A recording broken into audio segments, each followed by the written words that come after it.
You all could have a seat. There is something for me about music and worship that it really unlocks my heart and mind. And I know that's true for a lot of you, not for everyone. I mean, we're all wired a little bit differently. But for me, I could do what we just did the entire hour, especially when I'm teaching. I could do that for the whole hour, especially then. And for many of you, I know it's the same as well. Something else that does it for me is prayer. There were over 80 of us at 40 Days for Life yesterday that were praying, and it was a powerful, powerful time. So many of you in the room were there as well, and we were representing the whole harbor, the whole church while we were there. When I was in 5th grade, I joined the school band. I wanted to play drums. I'd heard someone play drums, and it sounded cool, and thought I would like to do that. It was fortunate I decided to play drums because I was completely tone deaf, no sense of pitch at all. So if you know anything about instruments, if you want to play trumpet or saxophone or trombone and you were tone deaf, you were in big, big trouble. But drums, no problem. You don't need any kind of tone, and in fact, no problem at all, except the problem that I had was I had an instructor that knew nothing about drums. He knew enough to say, here's some sticks, you hold them like this, and here's the drum, hit it, but not too loud. And that was the full extent of the instructions that we got. 5th grade, 6th grade, halfway through 7th grade, same thing. Just so much frustration. I'd heard good drumming before, and I thought I want to know how to do that, but I can't get from here to there. And halfway through 7th grade, I looked back with surprise. My school, this really poor school in deep South Texas, hired this guy that was you won't believe this, he was, for many years running, he was the national rudimental drum champion. You didn't know that existed, did you? But there was a championship, a national championship. This guy won several years in a row, and they hired him to come for 1 hour to teach the 5 or 6 of us that were drummers that had learned how to hold the sticks, and that was about it, and make noise. And so he spent this hour, and he taught us about these rudiments, or the fundamentals, the basics of playing the drums. And I think there were 13 fundamental ones that he taught us that day. And he played what it sounded like when he played it, and it was stunning. And then he said, let me break it down for you. Let me do it really slow for you and show you piece by piece by piece. And he did that for all 13. He would say, this is in a rudiment with drums. It's a strike or a combination of strikes that you would do that are fundamental. And he would tell us accurately, if you learn to do these 13, if you learn to do them really well, you can provide infinite combinations. You can play almost anything on the drums. So the key is, though, as you're learning, just start really slow. And he started slow for us. He said, this is how you make this strike and this strike. And he said, do it right in the beginning. Go as slow as you have to go. And as you get better and better and better, you can pick up speed and you can play anything. So I went home and I took him at his word. And I started really, really slow. It sounded less than fundamental, but really, really slow. And I just kept doing that and doing that and doing that. And never had another lesson in my life. To my surprise, the next 5 years, I would make all-region band and then make an all-state band because this guy had just simply taught me just the very, very basics. Now, let me put my drum skills in perspective, if you will. Like, I played one single drum. Like, I played a snare drum. You don't want to hear just a snare drum. That's all I could play. Larry was playing. Jason often was playing. 4 different kinds of drums. Like 4 different kinds of cymbals, and sometimes it seems like they're playing all of it at once. They just have 2 hands, 2 feet somehow. I don't know how they do that. Like, that is talent on the drums. That's talent on the drums. But I tell you the story because we began last week talking about Romans 6. And we talked about one of the sweetest promises that God has ever made to people. Let me read it again. It's verses 6 and 7. Paul writes, we know that our old sinful selves were crucified with Christ so that sin might lose its power in our lives. We're no longer slaves to sin, for when we died with Christ, we were set free from the power of sin. It's this sweet promise. He's saying that you will become more and more like Jesus. The sin in your life that's doing damage to you and to other people, the sin, the stuff that's ugly, it will begin to fall off of you as you walk through this life with me, and you'll become more and more like Jesus. And it's so compelling, it's so sweet, so encouraging, but I know a lot of you heard that and you thought, I know I'm following Jesus, but I haven't experienced that promise come true in my life. fact, many of you would know what Paul would say in the very next chapter, and you would resonate with this. Romans 7, verses 18 to 21, and then 24. Paul would say in the very next chapter, he would say, "And I know that nothing good lives in me, that is in my sinful nature. I want to do what's right, but I can't. I want to do what's good, but I don't. I don't want to do what is wrong, but I do it anyway. But if I do what I don't want to do, I'm not really the one doing wrong. It's the sin living in me that does it. I've discovered this principle of life. When I want to do what's right, I inevitably do what is wrong. Oh, what a miserable person I am." I know last Sunday, I know a number of you were thinking, that's a sweet promise, that's so cool, but I would love that. I have the vision. I want to go there. I want to get there. I want to be that person. I just don't know how. And maybe you're thinking, I've been in this journey following Jesus for years. I just don't know how to go from where I am now to where I would be that kind of person, have that kind of life. And so I want to talk again about where we began last week, about God's part in this. And I mentioned only one thing, and there'll be three key things. We'll cover a second one today and a third next Sunday. And then I'll begin to talk about what I said. There's our part to it. And there are two key parts. We'll talk about the very first one today. So last week I said there's this part that God does. When you and I trust Jesus, he gives us a new heart and a new spirit. He changes something fundamentally in us at a spiritual level, at a heart level, at a spirit level. Then we are bent toward wanting and yearning to follow him, to be obedient, and we're bent toward that. Before that, we're bent away from him. Our tendency is away from him. There's this new bent, there's this new spiritual DNA. He's done that within us. There's a second thing that he's done, and I'll begin to spell it out in Romans 7, verses 4 and 6. Paul would write, "Now you are united with the one who is raised from the dead. Now we can serve God not in the old way of obeying the letter of the law, but in the new way of living in the Spirit. You're united with the one who is raised from the dead." That's Jesus. You are united with him. You are in union with him.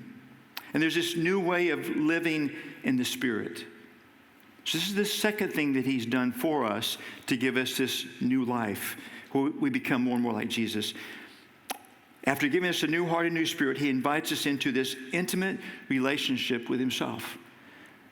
To walk through, to live and breathe, walk through the hours and days and weeks into this intimate relationship with him. So let me go back to what Paul would write in chapter 7.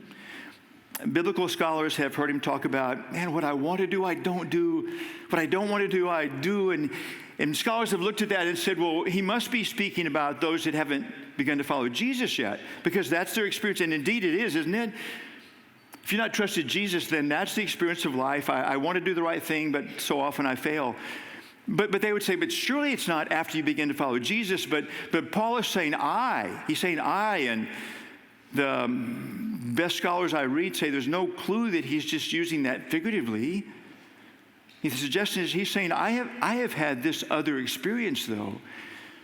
And every Christ follower I know, and maybe you're the exception. If so, after the service, I don't want to hear about it because it'd be discouraging to know you're perfect in this. But every other Christ follower I know has had this experience of what I want to do, I don't.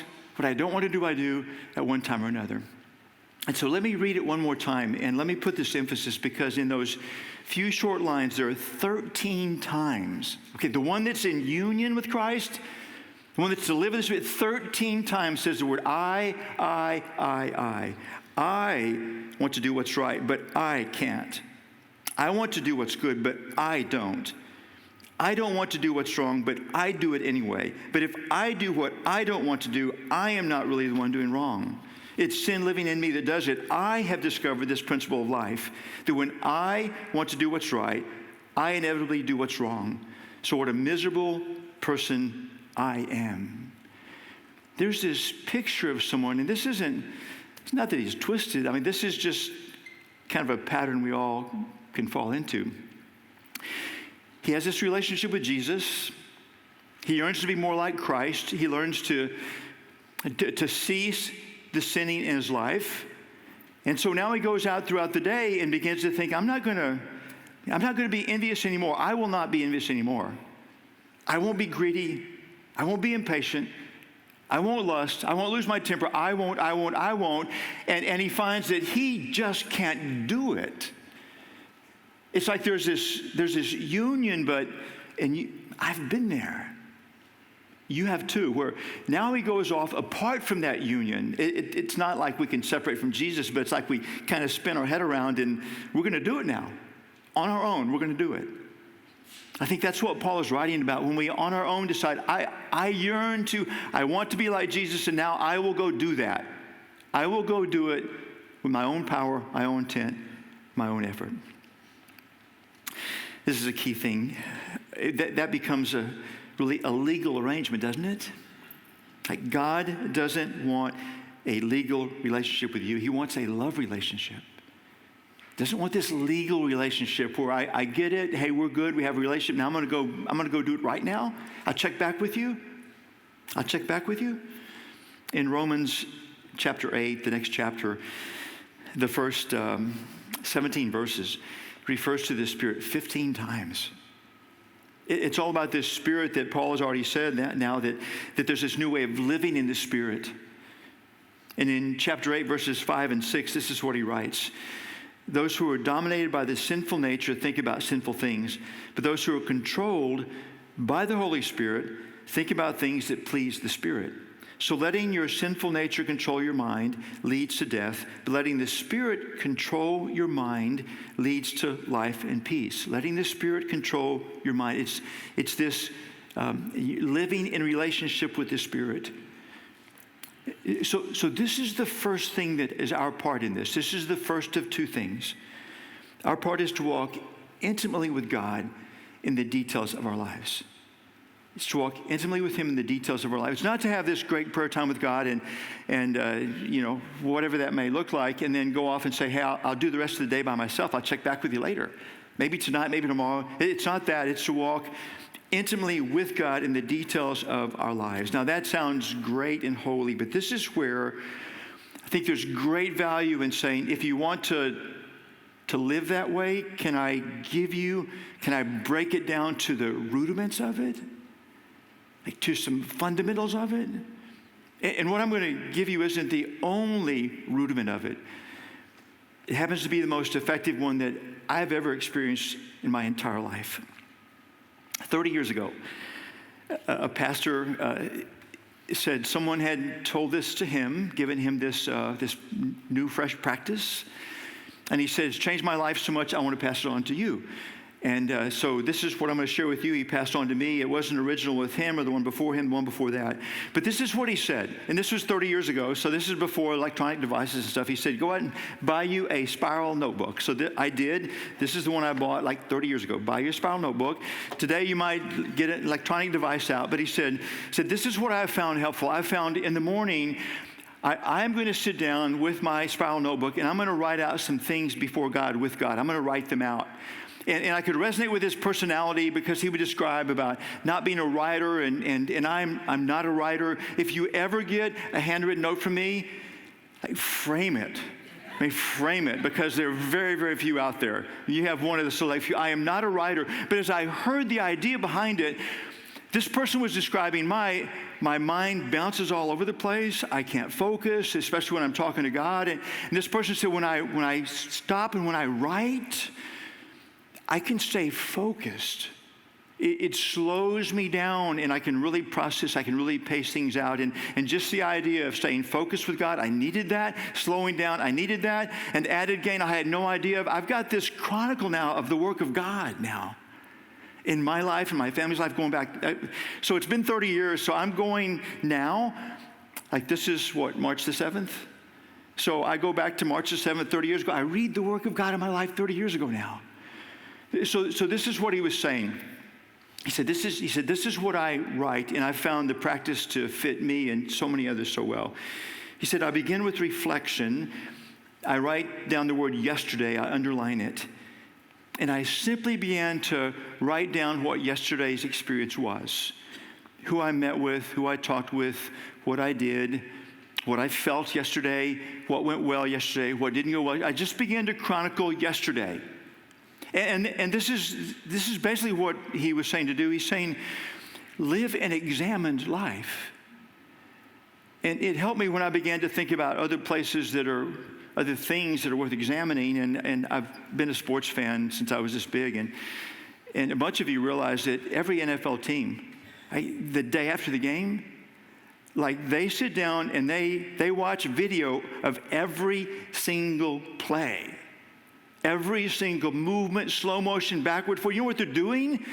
They're living an examined life about the game. They're thinking this game is so important so we don't repeat the same mistakes next Sunday and the next. We're going to live this examined life around the game.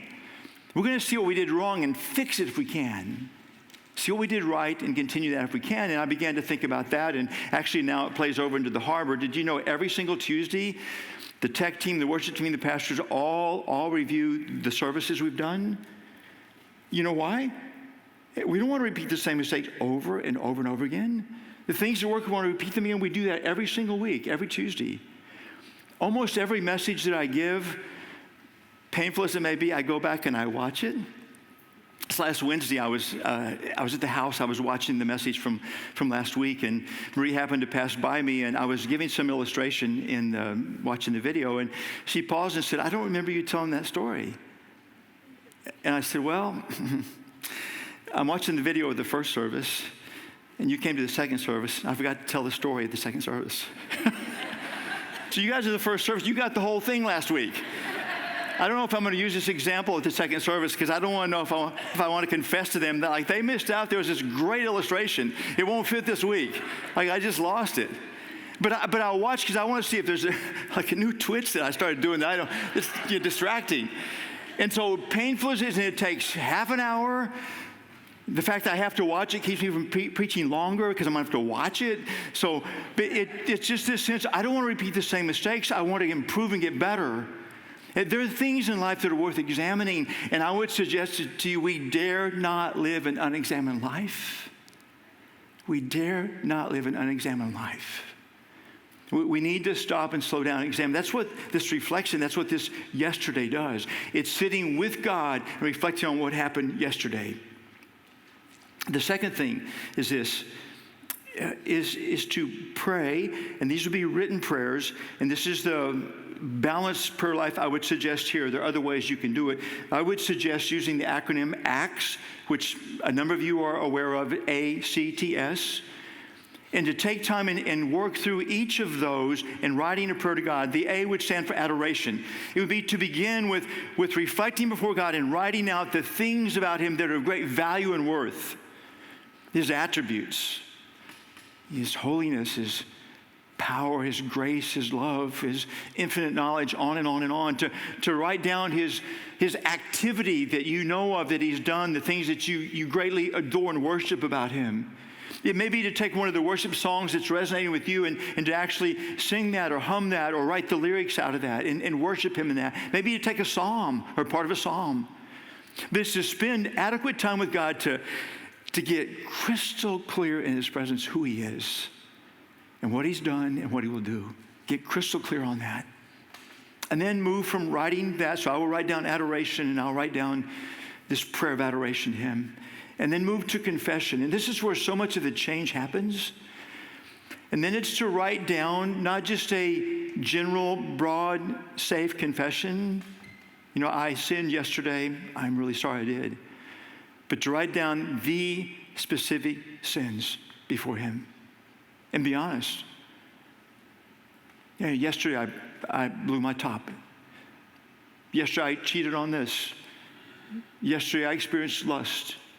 I lied yesterday. Writing it down, there's something disturbing and very productive in seeing that.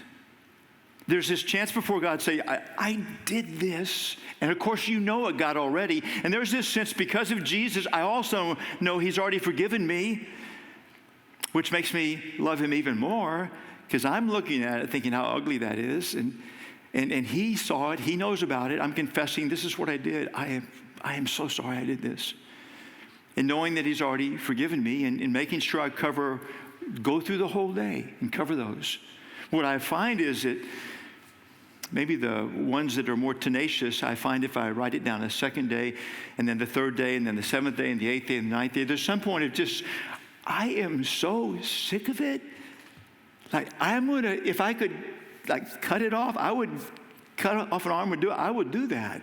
There's something about that, and God works in that. This is where so much of the change happens. Did I just spit on you? I'm sorry, I spit. I just, boom. It's nice having people in the front row. It used to be people wouldn't sit there because I would spit too much. So anyway, that's a sidetrack then. We're on confession, aren't we? So anyway, I forgot what I was going to say about that. But it's really, really important. And this is where the change happens. This is where we become more and more like Jesus. Right? We become the new person, the new creation then, in this time of confession. And then the T is thanksgiving, to spend some time thanking him for who he is, maybe for what he's done. But item by item, line by line, just thanking him. By the time you do that, it's like, man, if you're not elevating in your spirit, go back and start again. And then it's time to get to the S, which is supplication, which is this big word for just saying ask. And so I run down, for me, I will ask things for my family, about my family, and I'll ask things for and about my friends, and then I'll ask things for and about the harbor, and that can go on for a long time because there's a lot of stuff at the harbor here. And then there's another ministry for pastors called Sunscape that we're passionate about. I'll pray about that, and then I'll pray about my life, and then maybe other specifics as well. But this is wide open time because I'm remembering who I'm before, how great he is and what his heart is, what his history is, how he loves me even in my brokenness, all that. And the ask they are big and they are bold. Simply to ask him the things I want to ask of him then. And then there's this next step, and it's just part of prayer as well. But it's to have time to be sure that I listen for him. I'm trying to listen while I'm doing the ACTS, but be sure I have time to listen. And I found it helps if I ask some questions, if I don't just say, is there anything you want to say? I do say that. It helps to ask some other questions. So I'll ask him, what is the next step in my relationship with you? And what's the next step in the relationship with you? What is the next step in my character? What do you want me to work on with you in your midst on my character? What's the next step in my family life? Or you may say, what's the next step in my friendships? What's the next step in my work? And to spend adequate time just listening and waiting. And there's some days I feel some clear promptings of God saying, here's what I want to say about that. Other days I don't sense anything, and that's fine too. I think then God has said all that he wants to say then. In that, the biggest gain that I have, when I spend that time, I experience the presence of God. I am so much clear about who he is and what he's doing. And that, friends, is priceless, utterly priceless then. I talked about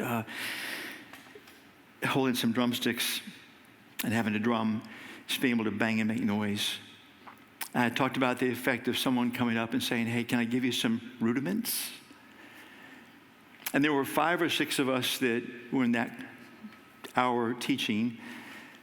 And I think I was the only one that actually went and did it. I think the others thought, hey, cool. And at first it was baby steps with it. It was still just noise, but it was very, very basic and rudimentary. But I kept doing that for 5.5 years. And what was cool was I could make some cool sounds on a drum, just a snare drum. I wish I could do it on that, just a snare drum. And all the other stuff that came with it was all icing on the cake. And this is my suggestion to you. If your relationship with Jesus isn't soaring, and if you're not experiencing this deal about the power of sin has been defeated and all, then this is this profound rudiment. I would hope that you would yearn for that. If you're not experiencing that with him now, you would yearn for it so much you'd be willing to try anything. And I would hope you would trust me in this one thing, and I would hope you would either buy you one of these or you would get your electronic device out, and you would have notes, or there's some notes online from this, and you would begin to practice this. And I would say, don't just do it for a day, but do it for a second day, and a third day, and a fourth day. And here's the challenge. Easter is 28 days away. Hey, do it between now and Easter. I am so confident that you'll be so glad you did. You'll be a different person in your relationship with God. I'm so confident of that if you're not, you can come up to me on Easter morning and say, I tried it, it didn't work, and out of our bank account, I will buy you a gift card to my favorite restaurant. Golden Arches. I will do that. I say that in jest. I say that just trying to emphasize, I don't believe you will regret the investment. If you yearn to know what God said in the promise, his promise is, man, the power of sin has been defeated. There may be other ways that you can get there. This is the one I've found for 30 years, and many people found as well. I invite you into that. I invite you into it. Father, you are so good.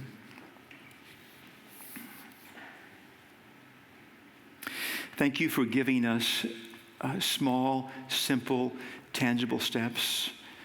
They're not complicated. They're not difficult. We don't have to be geniuses to do them. Thank you for working in simple steps. Thank you for meeting us in such clear ways.